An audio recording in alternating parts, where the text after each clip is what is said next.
Welcome to Shovelware Diggers. Our dig team's currently excavating the Softkey Shareware 2000 Hit Games 2CD collection. You can find a link in the video description containing the entire directory structure of this archive. This is what our diggers have for week 126. For more information on how to join the dig team, simply follow the Patreon link in the video description. Now without further ado, let's get started. First up, Yarmorantas. Look up DOSGAMES/arcade/Arriva. Arriva. I have no idea what this is going to be. There's an icon file. Is this Windows software? This better not be Windows software. It is not Windows software. You're playing an unregistered version of Arriva. If you would like to obtain a registered version, please submit $15 to the author, Tom Wilson of Wizard Systems Software in Longview, Washington. Full-blown version has the additional features, ability to save game, display of top 10 scores, and ability to play with alternating players. So, what do we have here? Well, not much to choose from. There's a practice mode. Let's see what practice mode's all about. What am I looking at? Oh, interesting. Is this supposed to go that fast? Let me try turning the cycles down, see if it still goes super fast or not. Oh yeah, even with the cycles down, it still goes really fast. And it makes a sound effect if you can't go the way you came before. So it looks like the basic goal is to just get this worm-like thing into the gate. Okay. That was practice mode, though. What happens if we actually go into one player? So, new game, difficulty, I don't know, 1.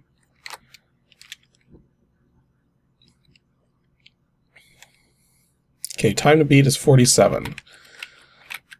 So, well, that was fast. Proceed to level 2. So, what's the difference between level 1 and level 2? I don't see much of one. Okay, so far it's kind of like a Snake game, except kind of not. Because there's no penalty for running into walls or everything because you move so fast. Oh, interesting. So you actually do have to hit a solid object before it allows you to turn around. But you can queue up your moves as well, kind of like in Pac-Man. So the moment you do hit a solid object, it immediately turns you. Yeah, because see, I actually hit down very soon there, but it still continued all the way across first. Oh, and I've only got 30 seconds left, so I better figure this out here. I don't think I'm gonna make it. Time has expired, you lose. But I still have multiple lives left from the looks of it. Oh, and you go back a level if you lose a life. That's kinda not cool. And one thing's for sure, this is definitely difficult, but I don't know if it's difficult for the right reasons. Yeah, because this time I couldn't figure out a way to get up there. Like, I mean, is it... Like, here's something I find interesting about the way this game works, is the fact that it almost seems like it would be impossible to, like, randomize a set that would work guaranteed every single time.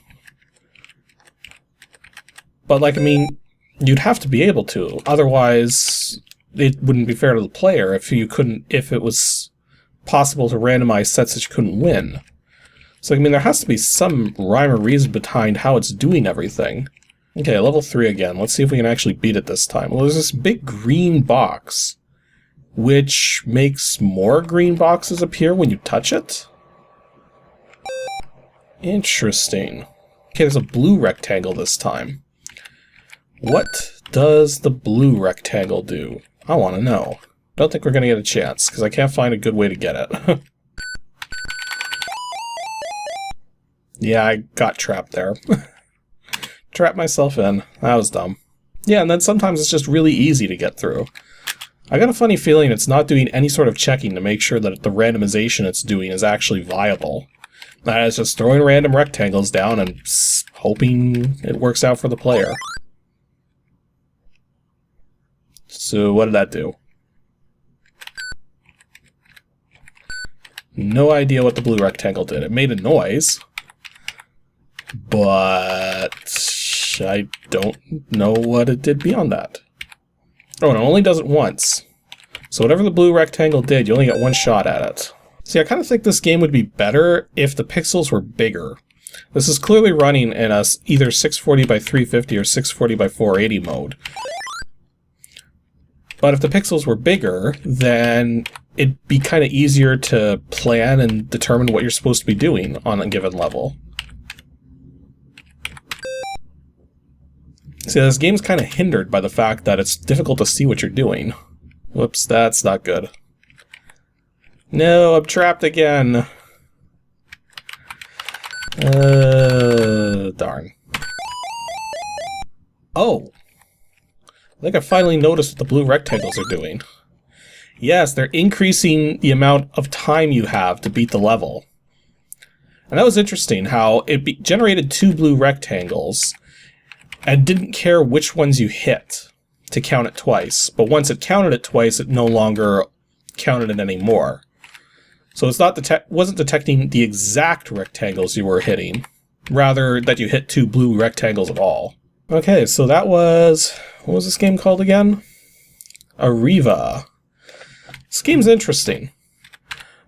One thing's for sure, it's very easy to play. All you do is you hit the arrow keys. Like, it took no time whatsoever to figure that out. I imagine playing this... oh, challenge stage.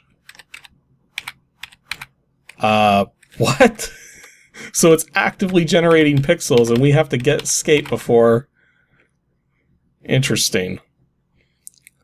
So it's kind of like a Galaga challenging stage in a sense. Just a bonus stage. But yeah, this game's interesting for sure. Very simple to play. Could definitely do with some more polish. Preferably smaller or larger pixels in a sense as well, just to make it easier to tell what you were doing. Worth $15? Yeah. I've certainly played worse for $15. That worse software that was charged that much, so... yeah, I wouldn't think... I think that's like barely at the cusp of what this game would be worth. Take a look at what you can do if you get stuck in a...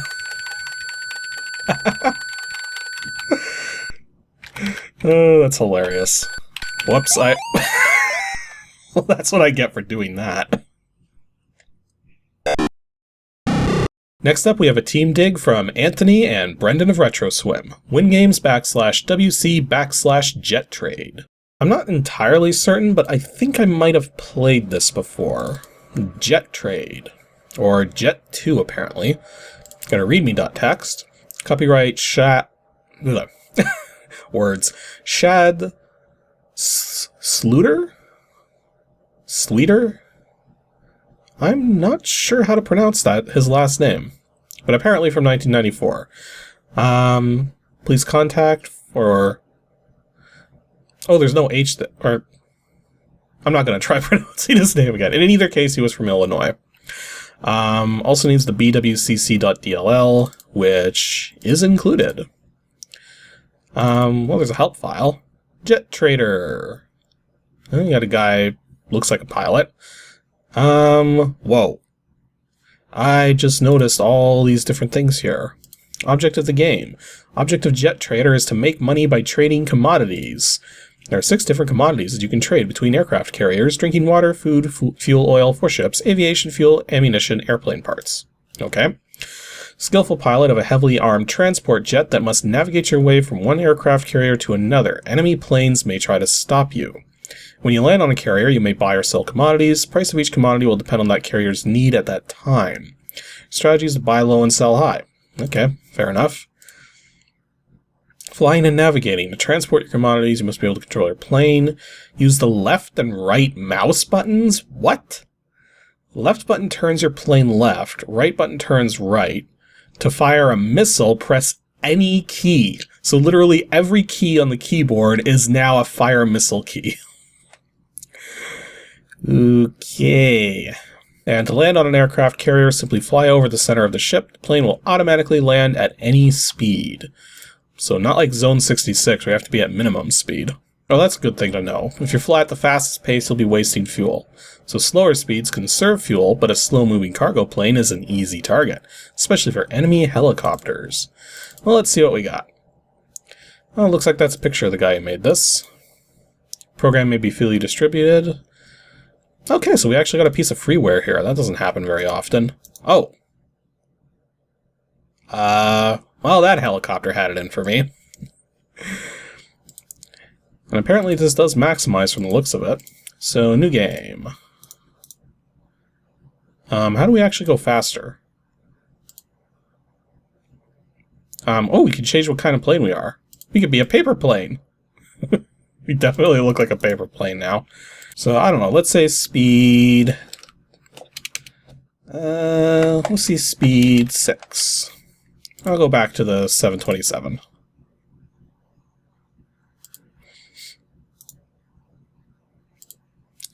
So I guess the first thing we gotta do is find an aircraft carrier to land on.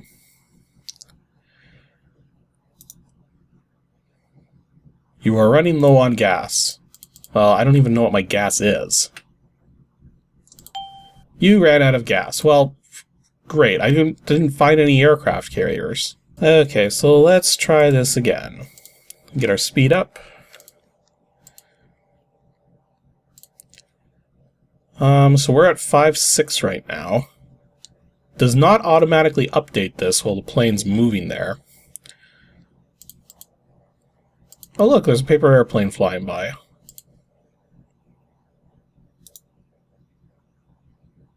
Oh, they have it in for me. Wait, I ran out of gas again. What? Okay. So, status. Fuel is 48.94. Wow, you burned through fuel fast. So, we're currently at 5.6. I guess 6.3 would be the good place to go for. So, let's get our speed up here. So we're at 5.6 right now. This should be 6.6, 6.5. And then 6.4. You run out of gas so freaking fast. Really? I was barely able to go very many screens at all before running out of gas. I don't like that you have to constantly go through these screens here. So we're probably at 5.4 now. Here, you can have a missile.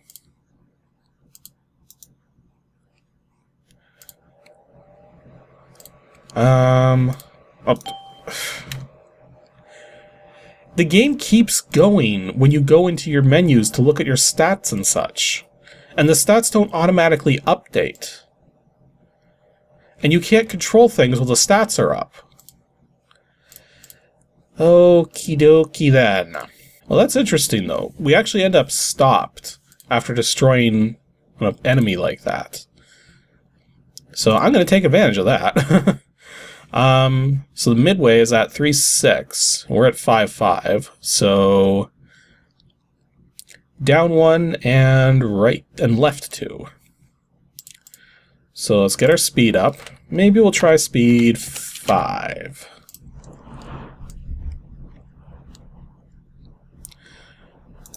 So down 1 and left a couple.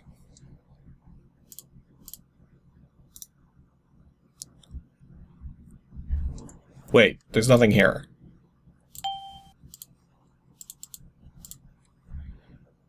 We're at 3.4. What?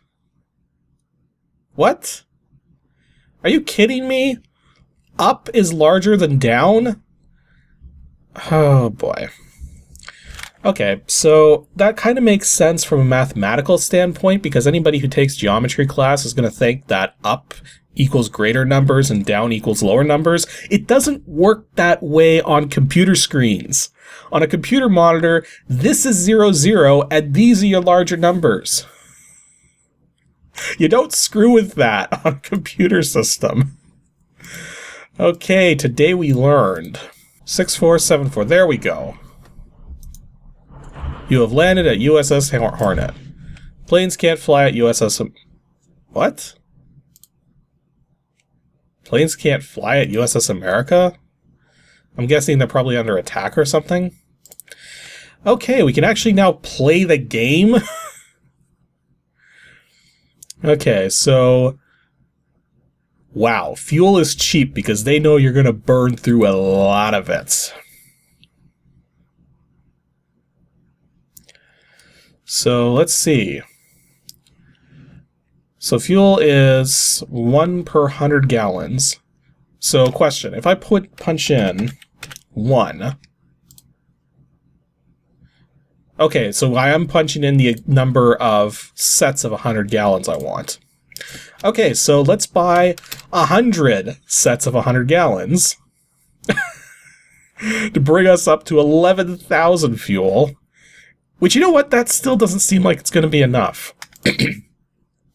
So let's do another 900. 101,000 fuel. I think we'll be okay now. Also, is it just my imagination, or was that double the cost that it was saying here? Sketchy. So here's the stuff that's available for trade. So there was a finance hint screen here. It tells us what the price ranges are. So we happen to know that airplane parts can get up to 2010, ammunition up to 676, and aviation fuel can get up to 1414. So aviation fuel seems like a good buy right now. So I'll buy 4 of those. Okay, well I actually want to stay landed for a second because I'm going to take this moment to go to my navigation. Apparently the Enterprise was under attack, so we want to go up by... We'll go up by 7, and then across 3. Flying along in my jet with 100,000 gallons of fuel. I'll lose count if I'm not careful. Where's my plane? It was hiding there.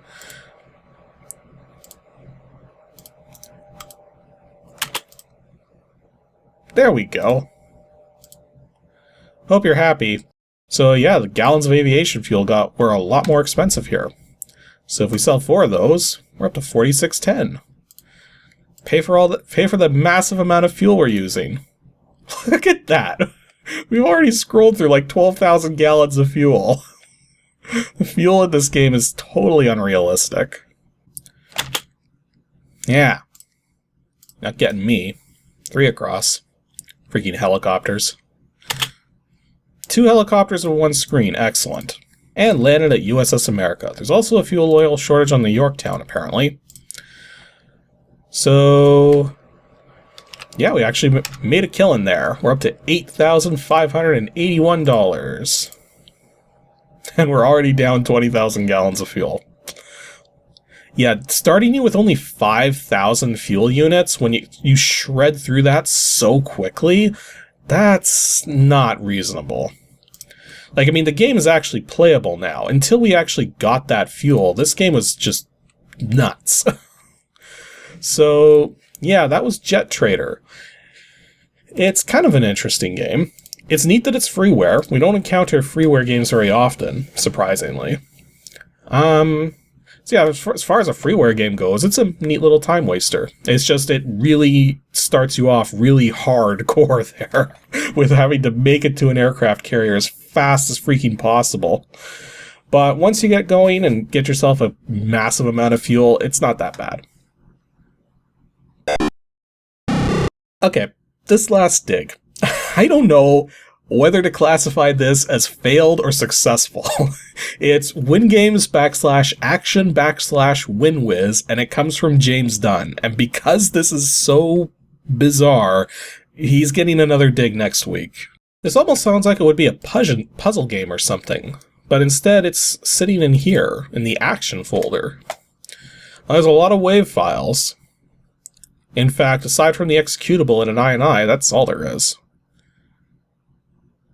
And look at the names of these WAV files. It almost seems like it's like a quiz game of some kind. Again, what's it doing in action? Windows Wizard. At first I thought... Okay, when I first looked at this, I didn't see the face here, so it kind of looked like some weird kind of like space manta. Like this was his tail, and those were the... You guys see it, right? It's space manta. Yeah, it's obviously a wizard. So what's the about say?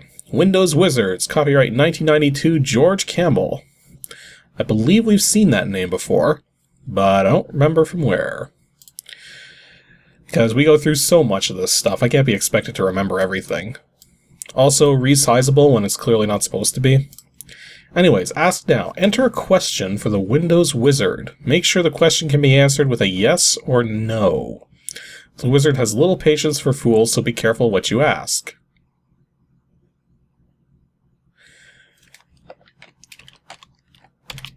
Is the border resizable on purpose?